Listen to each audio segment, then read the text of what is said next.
¿Qué nos puede decir sobre la situación en Haití en estos momentos? Básicamente te puedo decir que hubo una insurrección popular, sobre todo los días 5, los días 6 y 7 de julio último pasado. Esa insurrección popular, el detonante fue el aumento en los precios de los combustibles, queroseno, nafta, etc. Pero hay raíces muy profundas y hay luchas que vienen de hace años en contra del sistema de dependencia.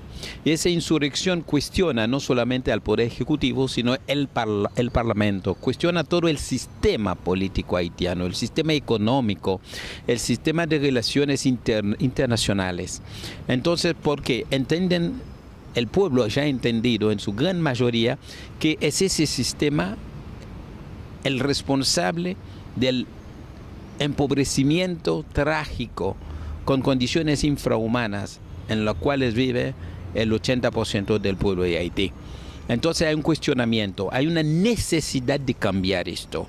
No solamente un problema de anular el aumento, porque se vio que el presidente, entre comillas, Jovenel Moïse, anuló el decreto del aumento. Sin embargo, las movilizaciones siguen y reclamando la renuncia de él y del gobierno. Lo que se logró, por ejemplo, el sábado pasado tuvo que renunciar el primer ministro. Hoy no hay gobierno en Haití. Constitucionalmente, si él sigue, él tiene que buscar a alguien, designar una persona, y esta persona tiene que ser ratificada por las dos ramas del Parlamento haitiano, tanto la Cámara de Diputados como la Cámara de Senadores. Vos dices que estas movilizaciones se dieron sobre la base de un mar de fondo de Haití, de condiciones muy duras para el pueblo haitiano. Hace poco se fue la MINUSTAH. ¿Qué nos puede decir sobre este proceso que todos nos hemos movilizado en contra de esa política? Ese engendro llamado MINUSTAH, Misión de las Naciones Unidas para la Estabilización de Haití, que no solamente fue creado por el imperialismo norteamericano, fundamentalmente a partir de la resolución 1542, votada en las Naciones Unidas en el Consejo de Seguridad, pero también contó con la colaboración de gobiernos llamados progresistas, como el de Lula en Brasil, en Argentina, de los Kirchner, después Macri también mantuvo esto, de Chile, etc.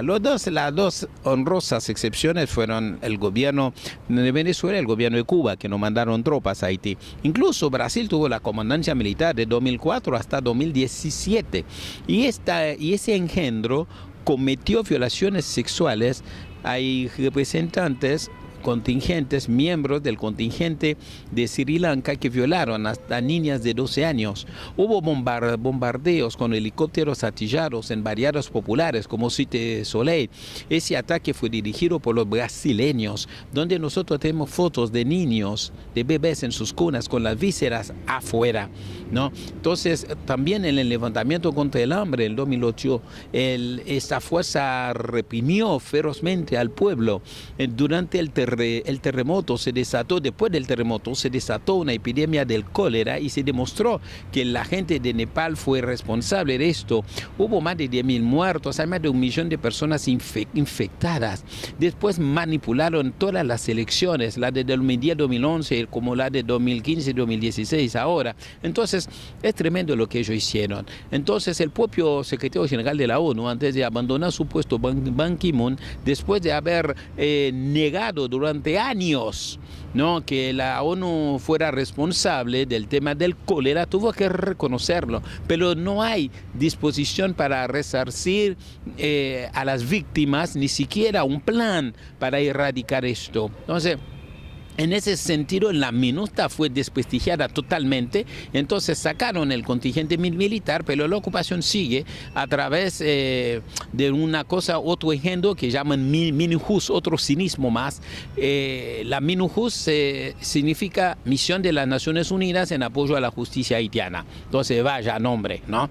Entonces tienen un componente militar y civil y político. Son ellos que siguen digitando son los instrumentos, es un instrumento más de la dominación imperial, porque Haití es una perfecta neocolonia de los Estados Unidos, una neocolonia impuesta desde la primera ocupación de 1915 a 1934. Volviendo al levantamiento de aquí a principios de julio, ¿qué volumen tuvo, en qué ciudades, qué características tuvo? Es una característica de una institución popular y generalizada. Empezó en Puerto Príncipe y después se propagó en otras ciudades importantes. Pero el foco, el centro, estaba en Puerto Príncipe y en Pétionville, una ciudad cercana a eso, donde está, digamos, donde vive la mayoría de la élite haitiana, donde están, digamos, la residencia de varios embajadores, de representantes de organismos internacionales, y los hoteles de lujo están prácticamente ahí. Entonces, los focos fueron ahí. Hubo centenares de barricadas y enfrentamientos, ataques a esos hoteles de lujo, concesionarios de auto, a cadenas de supermercados grandes. Es decir, hubo una bronca, hubo un estallido masivo. Evidentemente hubo mucho de espontaneísmo, pero también hay una parte que fue donde hay organizaciones que participaron, incluso porque no hay que ver esto como pobrecitos, estamos muertos de hambre, entonces se levantaron, entonces no hay nada, no hay organización allá. Eso es una visión bastante despreciativa, ¿no? Menospreciando el rol y la lucha del pueblo de Haití, que históricamente ha demostrado que realmente puede escribir páginas importantes en la historia por la liberación, por la libertad plena. ¿Cuánta gente movilizada hubo? Es decir, se hablan de más de 1,5 millones. Es decir, no es imposible tener un cálculo exacto, pero por la cantidad de barricadas, incluso en una ciudad como Puerto Príncipe, que tiene más de 3 millones de habitantes, esta ciudad estaba, digamos, se veía humo por doquier. En Pétionville, donde una ciudad de 800,000 habitantes, también igual. Entonces se calcula que hubo más de 1,5 millones de personas detrás de las barricadas. Y si nos tienes que contar cuáles deberían ser las medidas de fondo para levantar el país de la dominación imperial y la pobreza en que está atravesando. ¿Qué medidas deberían tomarse? Es decir, yo te puedo referir a lo que dicen la mayoría de las organizaciones populares haitianas, tanto de la izquierda como de otras organizaciones populares que no se definen como marxistas-leninistas. Ellos plantean la partida del presidente, porque ya se obtuvo la partida del primer ministro, el cierre del parlamento haitiano, ¿no? El juicio y castigo a los que despilfarraron por lo menos los fondos de Petrocaribe, juicio y castigo a la represión, a los que participaron en represiones, en violaciones a los derechos humanos, la expulsión del país de la MINUJUS, la nacionalización de la banca y del comercio exterior, una especie de gobierno de coalición aplicando un programa mínimo que podría ser también la nacionalización de la banca, del comercio exterior, retomar, es decir, recuperar la soberanía y la dignidad del pueblo haitiano y su derecho a la autodeterminación. Se plantea que este gobierno podría durar 3 años, entre tanto, organizar y armar una asamblea constituyente para escribir una nueva constitución haitiana.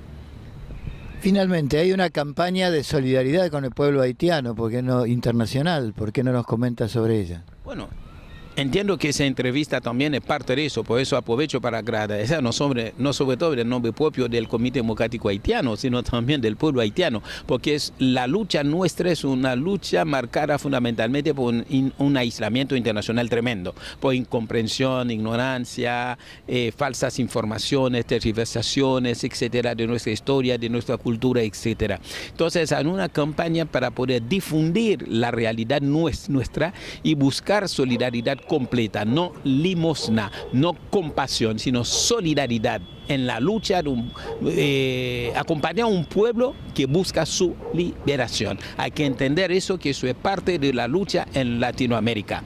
La lucha contra el Fondo Monetario Internacional. Hoy, por ejemplo, hay una marcha en Buenos Aires en contra del G20. Entonces, la lucha del pueblo de Haití también se enmarca dentro de esto, más allá de las singularidades de la propia realidad de la formación social haitiana. Entonces, ojalá que haya mejor comprensión, mejor acompañamiento, ¿no? Y eso sería de un inmenso valor para que el pueblo haitiano pueda sentirse acompañado. Bueno, muchas gracias. No, gracias a ustedes y un gran abrazo solidario.